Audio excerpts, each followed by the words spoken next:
Hi, Mr. Stevens. Welcome to our project. So, now I'm going to be talking about the 1770s, and I'm going to be talking about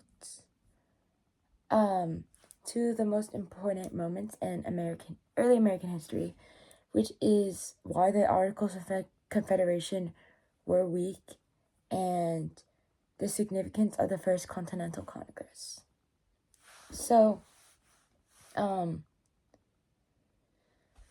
starting with the Articles of Confederation, after the United States declared independence from Britain, the states created the Articles as the first governing document for the new nation.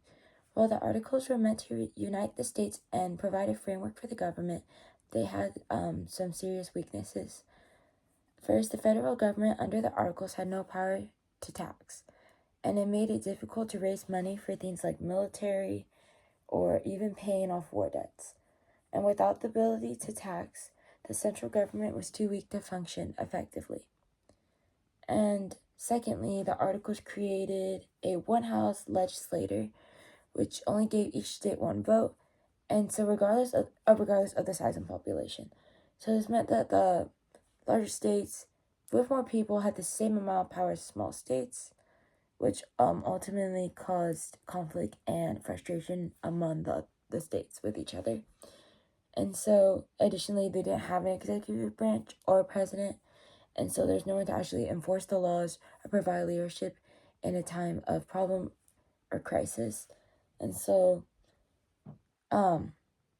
lastly, the central government had no power to regulate trade between states or foreign countries, which also is going to cause economic problems for goods importation and resources.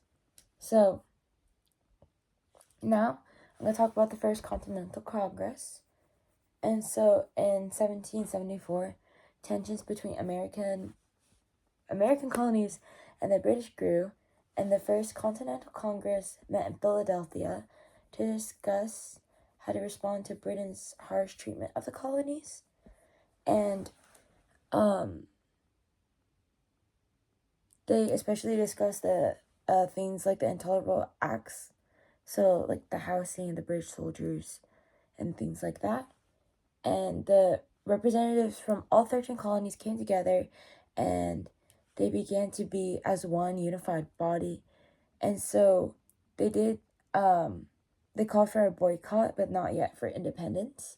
But they boycotted British goods and sent a petition with all of them signing it, asking King George III to give them colonial rights. Or it's colonial. And so, it's the first time the colonies all together worked together as one, fighting for the same thing.